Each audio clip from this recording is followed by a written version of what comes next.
बेटी की शादी थी। बड़े धूमधाम से शादी करने का मन था लड़की वालों का, और बहुत प्यार से, बहुत मन से और बहुत खुश होकर उन्होंने बहुत सारी तैयारियां की थी कि आज हमारी बिटिया रानी की शादी है। जो वर पक्ष था, लड़के वाले थे, वो नदी के पार करके दूसरे गांव में थे। जनरली होता क्या है, लड़के वाले बारात लेके आते हैं, पर वो लड़के वालों ने कहा कि नहीं, आप लोग हमारे गांव आइए, हम आपकी बहुत खातिर करेंगे, सब करेंगे, और शादी हम हमारे यहाँ करेंगे, आपको आना है। लड़की वालों ने सोचा चलो कोई बात नहीं, एक ही बात, अगर उनकी इच्छा है कि वो अपने गांव में करें तो हम यहाँ से सब इकट्ठे होके चलते हैं और हम सारा वहाँ पे अपना इंतज़ाम करके और अच्छी तरह से हम वहाँ शादी कर देंगे। वैसे भी जनरली ब्याह शादियों में यही होता है कि वर पक्ष लड़के वाले जो चाहते हैं 99% अकॉर्डिंग उनके हिसाब से ही शादी होती है। लड़की वालों ने बहुत तैयारी करी और अपने खुश होके सब जाने लगे। तब लड़के वालों के यहाँ से उनका मैसेंजर बन के, दूत बन के कोई आया और बोला कि भाई हमारे गांव वालों की सबकी इच्छा है कि आप लोग कितने भी लोग आओ, 100 आओ, 50 आओ, 70 आओ, लेकिन आपके ग्रुप में कोई भी वृद्ध यानी ओल्ड सिटीजन, सीनियर सिटीजन, बुजुर्ग कोई नहीं होने चाहिए। नाचेंगे, गाएंगे, धूम मचाएंगे, तो हमारे यहाँ का कहना है कि बुजुर्गों के लिए कोई जगह नहीं है।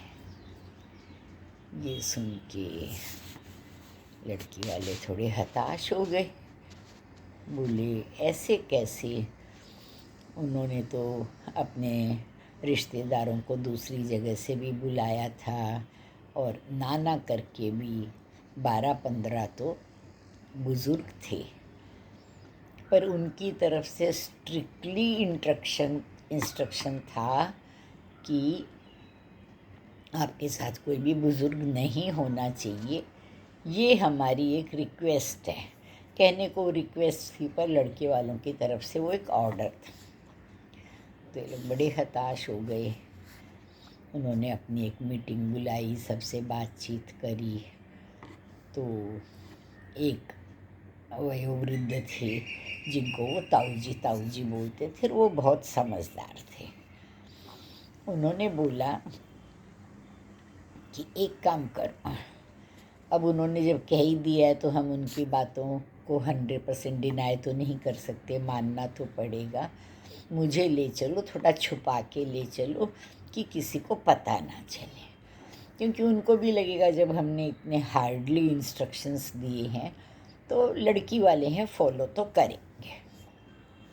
ये बात सबके समझ में आ गई। उन्होंने समझाया कि कई बार ब्याह शादी में ऐसे हालात पैदा हो जाते हैं कि कोई कोई बातें होती हैं, हमको समझ में नहीं आता है कि उसको हम किस तरह से हल करें।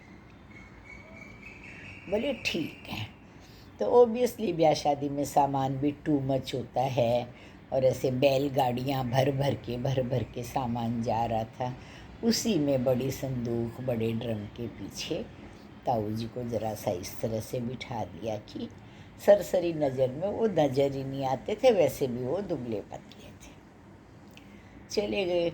उन्होंने भी कोई इतना, जैसे कोई पुलिस इंस्पेक्शन करती और करती उस स्टाइल में तो कुछ इतना देखा नहीं, और एक सरसरी निगाह डाली कि जब मना ही कर दिया तो लड़की वालों की तो इतनी हिम्मत भी नहीं होगी कि हमारे ऊपर होके वो किसी को लाएंगे। नदी पार करके गए। कुछ लोग जो बैलगाड़ी वगैरह थी वो थोड़े घुमा के लेके गए, पहुँचे, बड़े शांत शौकत से सारी तैयारी हुई, सब हुई। अब जब आज फेरे हैं तो लड़के वालों की तरफ से उनके खेमे में, उनके टेंट में 2 जन आए और बोले कि भाई शादी फेरे तो तभी होंगे जब जो ये नदी है इसमें आप पानी की जगह दूध की धारा बहा दो। जब इसमें दूध की धारा बहने लगेगी ना तो हम फेरे शुरू करेंगे। अब तो सब शॉक्ड हो गए कि ये तो एक ऐसी डिमांड है, फालतू की बात है, और इसको तो हम किसी तरह से भी इम्पॉसिबल है, पूरा तो कर ही नहीं सकते हैं। ये तो शादी ना करने का एक कोई सॉलिड एक बहाना है कि हमको शादी नहीं करनी। सबके चेहरे उतर गए, सब उदास होके इधर उधर एक दूसरे को पूछने लगे कि क्या करें, किस तरह से इस प्रॉब्लम को सॉल्व करें। ताऊ जी एक कोने में स्टोर रूम में बैठे थे। उन्होंने देखा कि कुछ अजब सी हलचल है, ना कोई शहनाई, कोई खुशी नहीं दिखाई दे रही है। कैसे एक होता है ना कि कुछ थोड़ी सी अनएक्सपेक्टेड सिचुएशन होती है तो हमको थोड़ा सा आभास हो जाता है कि कुछ तो गड़बड़ है। तो ताऊ जी ने ज़रा इशारे से 1-2 जन को बुलाया और पूछा कि क्या बात है, फेरों का समय हो रहा है, कोई हलचल नहीं है, कोई ब्याह शादी के घर का हो हल्ला नहीं, कोई शगुन के गीत नहीं। बोले ताऊ जी क्या करें, बड़ी अजीब उलझन आ गई है। बोले क्या हुआ? बोले लड़के वालों की तरफ से एक डिमांड है। बोले क्या डिमांड है, कुछ उनको चाहिए तो दे दो। बोले नहीं नहीं, वो कह रहे हैं कि जो नदी बह रही है इसमें पानी की जगह आप दूध की धारा बहाओ। जब इसमें दूध की धारा बहेगी तब हम शादी के सारे शगुन, सारे नेक 4 फेरे वगैरह शुरू करेंगे, नहीं तो ये शादी होनी हमें मुश्किल लग रही है। ताऊ जी बोले रुको, कोई ना कोई रास्ता निकलेगा, तुम ज़रा 5 मिनट दो मुझे सोचने दो। बोले ताऊ जी सोचो, क्या सोचोगे, कोई रास्ता नहीं निकलने वाला। 5 मिनट के बाद ताऊ जी ने बुलाया, बोला देखो इधर आओ, और उनके कान में कुछ फुसफुसा के कहा कि जाओ बैठो और उनको ये बात कहो, शादी में कोई परेशानी, कोई दिक्कत नहीं आने वाली है, ये सब होता है मुझे मालूम है। गए वो तो बोले ठीक है भाई आइए, बताइए आपकी क्या प्रॉब्लम है। तो उनकी तरफ से कोई जो भी सीनियर थे, 2 बुजुर्ग कोई थे, उनकी तरफ तो थे ही ना बुजुर्ग, उन्होंने इनको मना किया था कि मत लाना।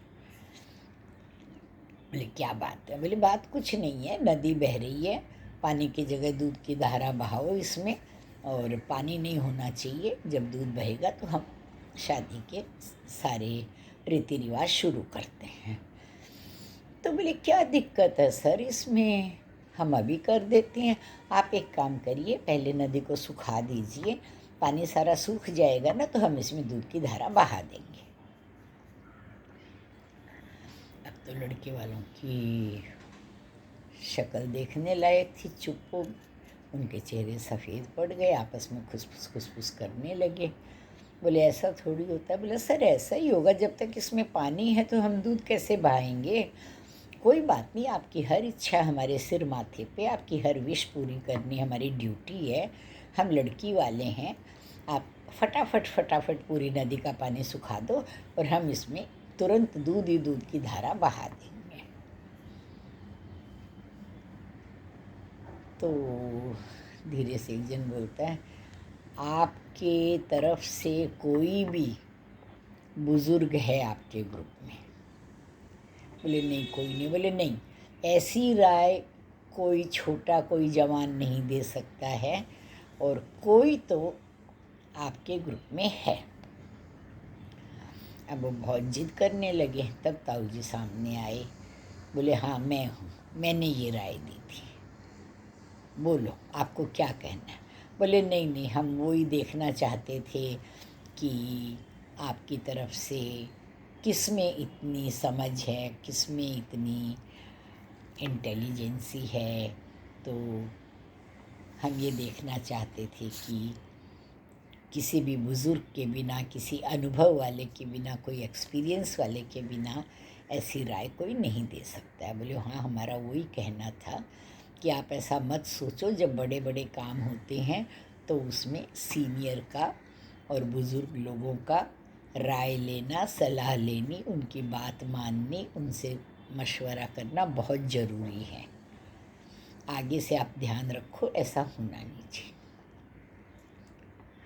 बच्चों, ये कहानी ये दर्शाती है आपको कि जो छोटे बच्चे होते हैं, जवान होते हैं, युवा होते हैं, उनमें जोश रहता है, कुछ भी कर निकलने की ताकत रहती है, लेकिन कुछ बातें होती हैं जिनमें अनुभव बहुत ज़रूरी है और एक्सपीरियंस होना चाहिए, जो उम्र के साथ आता है। अनुभव ऐसे नहीं आता है, आप कितनी भी डिग्री ले लो, कितनी भी शिक्षा प्राप्त कर लो, पर कुछ बातें होती हैं जो आपको आपके माता पिता या आपके बड़े ही सिखाएंगे।